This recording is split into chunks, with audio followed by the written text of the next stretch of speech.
Saudara-saudari, Bapak Ibu, adik-adik, para sahabat Yesus di Paroki Santoyo Semedari dan di Stasi Santo Tomas Segan, dan juga para sahabat Yesus dimanapun Anda berada, berkah dalam, salam semangat, sehat selalu, dan senantiasa berbahagia. Tidak terasa, belajar ilmu sejati sudah sampai kepada episode yang ke-400.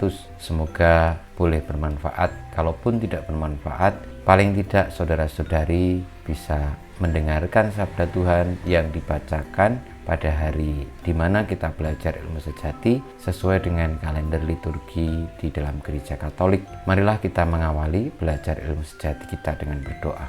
Dalam nama Bapa, Putra, dan Roh Kudus. Amin.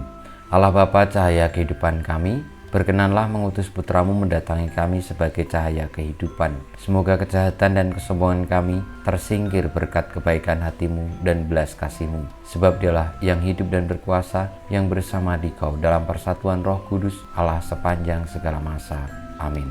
Para sahabat Yesus terkasih, kita akan belajar ilmu sejati dari Injil Yesus Kristus menurut Lukas bab 12 ayat 39 sampai dengan 48. Pada suatu ketika berkatalah Yesus kepada murid-muridnya, "Camkanlah ini baik-baik.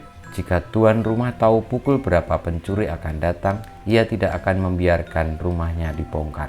Hendaklah kalian juga siap sedia, karena Anak Manusia akan datang pada saat yang tak kalian sangka-sangka."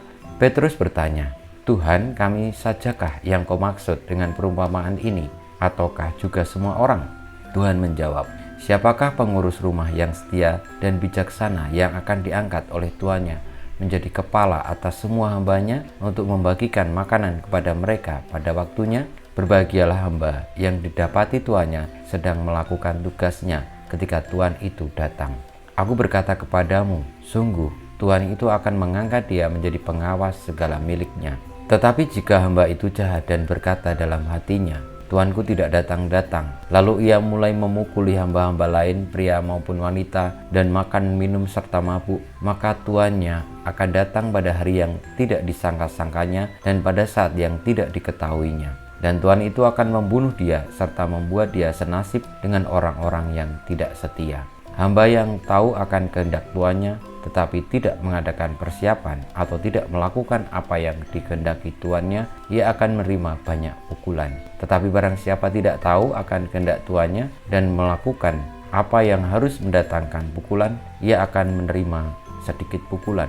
Barang siapa diberi banyak, banyak pula yang dituntut daripadanya. Dan barang siapa dipercaya banyak, lebih banyak lagi yang dituntut daripadanya. Demikianlah sabda Tuhan.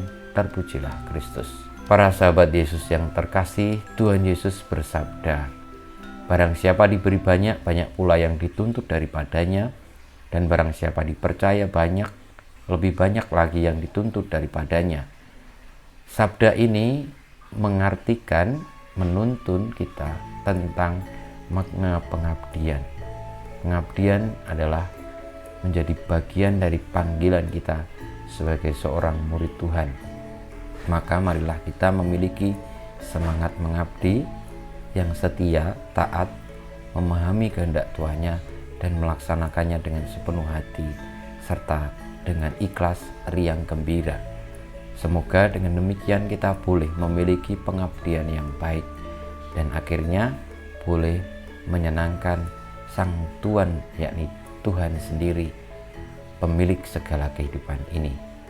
Semoga dalam perjalanan hidup, apapun yang kita lalui, kita menjadi seorang pengabdi yang benar. Pengabdi Tuhan, pengabdi kebenaran, melaksanakan yang memang harus dilaksanakan dengan gembira. Kita mohon berkat Tuhan, kemuliaan kepada Bapa dan Putra dan Roh Kudus, seperti pada permulaan, sekarang, selalu, dan panjang segala abad. Amin. Ya Yesus, jadikanlah hati kami seperti hati-Mu. Tuhan bersamamu dan bersama Roh-Mu, kita semua hidup kita, perjuangan kita untuk menjadi abdi yang benar, memiliki semangat mengabdi yang tulus dan sejati, senantiasa dibimbing, dilindungi, diberkati oleh Allah yang Maha Kuasa, Bapa dan Putra dan Roh Kudus. Amin.